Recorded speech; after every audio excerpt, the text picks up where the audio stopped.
How absurd can you get? The Senate passes a bill where the sole purpose is to strike the word lunatic from federal law. Now, the Senate's on a week vacation. Summer recess is right around the corner. So here's the question. Is this okay, or does a fragile economy need Congress to set aside the lunacy and do the real work America needs? Like a budget, maybe?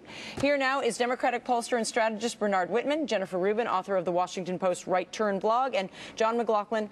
He's Republican pollster, strategist, and with McLaughlin and Associates. Welcome. Good to see you, guys. Jennifer, your thoughts here. Are we safer when Congress is on vacation or when they're actually working? Well, I'm torn. To begin with, if they had actually removed the lunatics from government, that bill would have been worth its weight in gold. But of course, it's purely a correct political speech issue. Listen, in a perfect world, Congress would have a budget.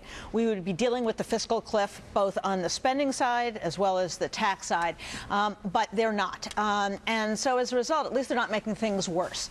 I think we're going to come to a point this year, maybe because of China, as your previous guests pointed out, maybe because of the euro, where we begin to get very nervous again about our credit rating, about the tax increase, and if we're going to hit a wall in terms of growth, the president's going to want to do something. I think it's a little late, though. Disdain for Congress. I'll start with you, John. It's as American as baseball. Right, in other words, if you have a good opinion of Congress, who are you? And the pollsters want to know your family's name as well.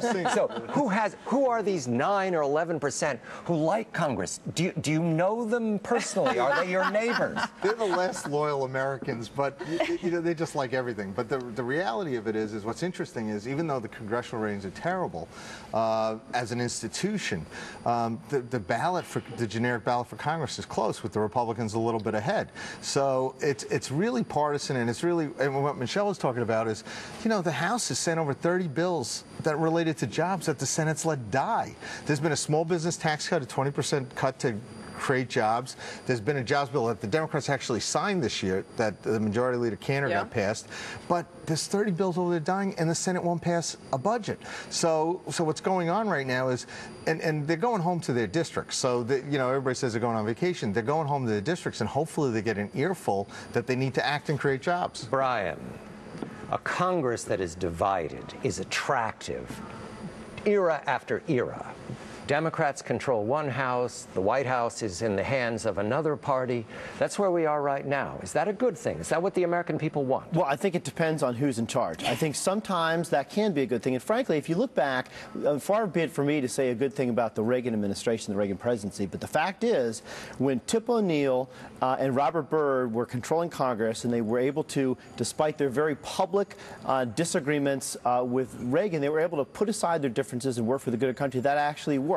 I think sometimes it can work. I think sometimes it can't. The problem here is we have an explosive hat trick of hyper-partisanship, election year politics, and an absolute addiction to governing by brinksmanship. That simply cannot stand. What we got last time around with that is the credit got downgraded, the stasis in Congress, and consumer confidence at an all-time low. Well, Bernard, what we actually need is old-fashioned compromise, which is what we had in the 80s. More than that. I think we have two very different views of governing right now. We have a Republican Party that wants to lower taxes, keep our spending at around 20, maybe a little less than 20% of GDP. We have a Democratic Party that's very liberal, that wants to raise taxes, wants to build and sustain the welfare state. And what you need to do to break the logjam is have an election. What do the American people want? At some point, we're going to have to choose. I could not disagree more. Why? Because the most likely scenario out of this election is exactly what we've got now. I think Obama will be reelected narrowly. I think the Senate will narrowly remain in the Democrats' hands. The House will remain in the Republicans' hands. So the idea that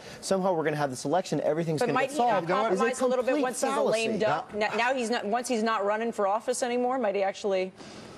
Well, I think the pressure will be paramount not only on the president but also on Speaker Boehner to actually give up this governing by brinksmanship and actually come together and get some work. I don't think so. I think Mr. McLaughlin, you have 30 seconds to tell the American people that a unified Congress with the presidency is a good idea. It's a good idea to reverse 30 seconds. Sell it. Obama's poll ratings, it's like a Facebook IPO. And what's going on right now, we're about to take over the presidency, keep the House, and take over the Senate because the Americans want to create jobs. You know why that makes me nervous? Bernard. last time that happened, the Republicans spent like crazy. Let me talk It's not going to happen this time. It's not gonna, it won't happen. That is how we got into this mess. It's not going to happen. Oh, no. At the same time. You guys 2009 was a unified Congress. The Democrats and the White House. They gave us two of the most unpopular years we've had for a long time, hence the Tea Party. Right. And therefore, in 2001 to 2003, a unified Congress with a Republican president, they gave us the tax cuts that are tearing the country apart right now. So the example here on both sides is that a unified Congress is the worst case. I would actually argue that the divided government that we had under Bill Clinton and the Republicans, except when the Republicans decided to go on their little impeachment dance, actually worked for the good of the country. That is not for me to suggest that I would like the Republicans to take control of the Senate.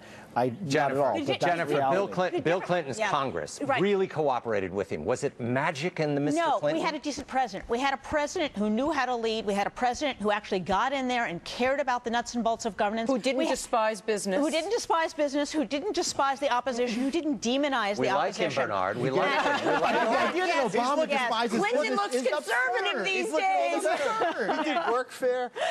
He capital gains tax cut. Yes. He was the best Republican president we've had. The Defense of Marriage Act was Clinton. And the Republicans 360 filibusters in 5 years. Nothing but 360 filibusters. Clinton Republicans here. Call it a victory. God love that. Call it a victory, Bernard. Call it a victory. Mr. McLaughlin, Yes, sir. a Republican House, Republican Senate, and a Republican White House. Catastrophe. No. Come on. What you need. The Democrats play defense brilliantly. You absolutely need, first of all, you're borrowing 40 cents on every dollar. You need spending reform. Don't do numbers for me. Talk reform. about the optics I'm of a talking, unified Congress with Mr. Romney in the White House. You know what? Mrs. Pelosi, if she remains, or certainly Harry Reid, are going to go on defense, and it's going to make them look like the Chicago Bears. They're good at it. You're talking about process. You need to talk about results. The country, too much is at stake this year. What we're looking at right now, if nothing is done, you're looking at they were predicting a 4% growth with 2 million new jobs. If we go off that fiscal cliff, it goes backwards. Jennifer, no jobs. All three, the House, the Senate, and the White House. Dream scenario or catastrophe? Well, it depends. First of all, you're always going to have 2013, I give it to you. Right. You're also going to have a Senate that is probably not filibuster-free, so they're going to be there. And you're going to have Mitt Romney, who is not an ideologue. This is probably a time in history made for this man. This is the guy who governed in Massachusetts. Right. This is the guy who is not an ideologue. He makes deals, and that's why the base doesn't like him. Exactly. Yeah, exactly. Right. And what was a liability in the primary is now a strength in the general election. But John Boehner governs by. I'm so sorry. All my marbles or I'm going to go home. Is Bill Clinton available? I think constitutionally, in his mind, he is. I bet he is. Bernard Whitman, thank you. Jennifer Rubin and John McLaughlin. Many thanks to our special guest tonight, John Batchelor. It was so much fun. Thank you, Michelle.